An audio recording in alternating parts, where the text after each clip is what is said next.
It's a modern face. Is he a geezer? Is he a diva? I think he's a bit of both. Nick Goodall is a stand-up poet, sometimes actor and performer, widely known as the Bard of Broadstairs, always energetic and animated in his performance. He always gives 110%. Please give a big, warm round of applause for Nick, everyone.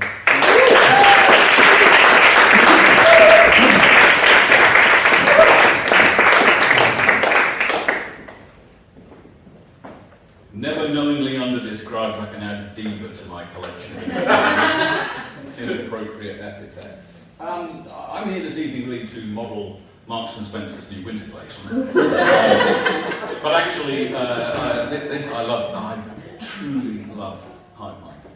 It's my sandbox, and the thing I really enjoy most about it is it's so warm, so inclusive, and it genuinely nurtures talent. And those of you who are performing and those of you yet to perform, just keep coming and feel that love. Now, I'm also here to prove that it can go in the opposite direction. So I'm going to do you half a dozen completely new, never been aired poems to see if they work or why they don't. And this first one was written after a particularly torturously awful gig in the summer. It's called Tales from the First Line.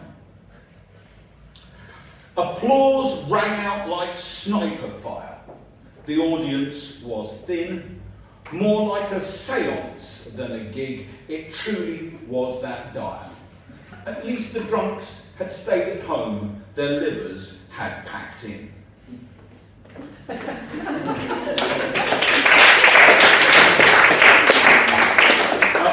I never dedicate poems to people, but I unavoidably and preemptively am going to dedicate this one to you. Do you know what it's about? No, it's called All About the Bass.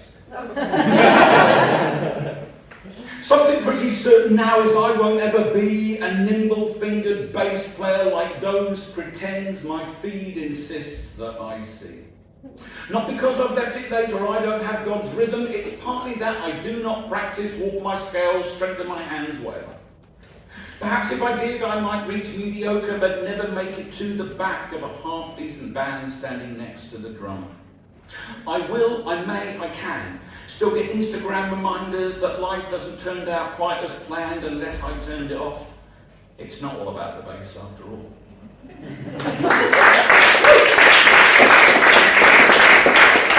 This one comes with a huge trigger warning. This is about the very, very worst kind of personal loss. And some of you will have identified with this, and if this, it's called In Case. You might have noticed the creeping blackness, a small void. This is far worse than tarnish. What I once saw has become denuded, my grasp of time becoming occluded, yet I do not feel all that much sadness. Look closely, my friend. Small cracks have appeared.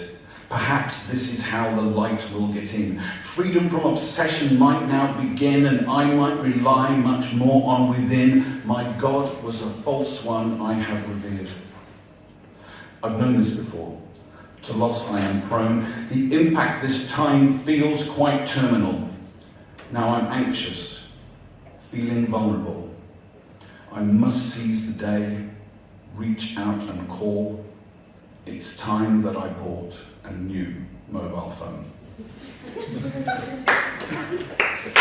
The Poetic Guardian case is compatible with the 6 Pixel Pro and is available from Amazon and other retailers. Yes, that's all about your phone breaking.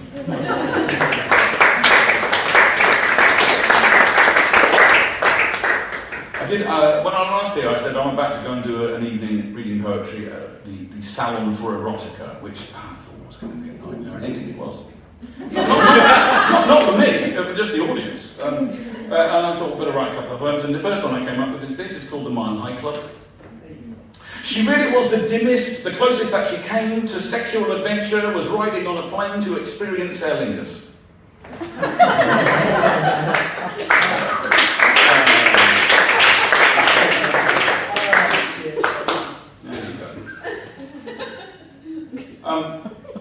If you've experienced, if you know anybody or knew anybody who never became what they might have been, you might better relate to this. This is a poem for Astrid. It's called She Might Have Been.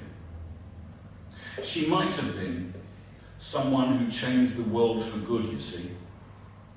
She might have been a quiet soul who just was, contentedly.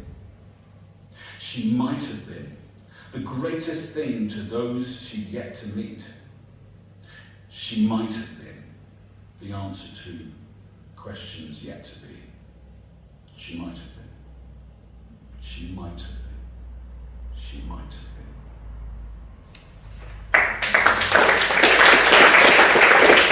Anybody here got an unusual name? Real name? Is that your real name, is it? Is it really? Edie's not unusual. Sorry, you thought I was talking there. Okay, well, don't worry, you won't be affected by this, but you might know somebody who is. I saw a sign outside a cafe in a part of London where I imagined not what the author had written, but that these were names. And the sign said, no avocado, no granola. Right? And I thought they were like banning notices. No avocado, no granola. This is called Whatever Happened to Janet and John. You're really being very horrid, worse than your cousin's stepson porridge. That's why they're never here. I banned her along with awful coriander, caught stealing herbs with that leafy boy parsley. When did you become more fussy than your sister's best friend Nokia? Coming to the park doesn't happen every day and you not see your neighbour's Chardonnay missing out on all the interactive play. No avocado, no granola, come back to your mum. Why don't you just play nice like hummus? He's the bestest one. And finally, a remix, an extended version of a poem I almost know by heart. This is 3 trigger warnings. 1, alcohol abuse. 2, the concept of fragile masculinity. And 3, by implication, doner kebab. This was written after watching somewhere between 1,500 and 2,000 men, mostly men of a certain age, getting hammered at the Thanet Beer Festival, which used to take part in a place in the Winter Gardens. And I was performing there, not poetry, suicide mission, but in a ukulele group, which thinking about it actually isn't that different. But I looked into the eyes of some of these men and I saw not joy, I saw just something awful. He's knocking back another pint he doesn't want, an awful sight. He thinks that he will last the night. He won't. That's what his friends know. Now his jokes are getting louder. Hopes his mates have got some powder. Really couldn't be more prouder as his bladder starts to blow. The room's now moving round him. 2 more pints follow. Down his chin. The light inside him's getting dim. He won't be going yet though. Oh, just one more. I'll get his Ori mate. No go on. Here's a score or anything but get some crisps. He drops his glass. Falls on his arse. Can't find his bus pass on autopilot home. Slumped in his chair. Kebab in hair. He didn't pull, was just a dare, I didn't fancy her. No. At 3 a.m, like other men who think that when they're drunk they let the pain go, remember shouts and knockabouts and guts in doubt, he hates to get this low.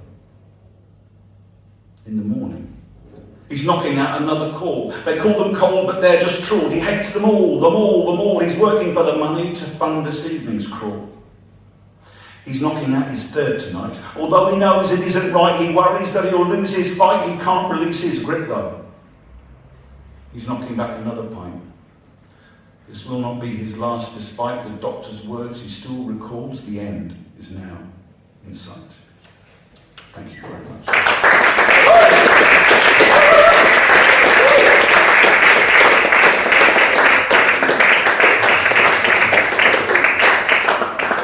Another big round of applause, please, from Nick.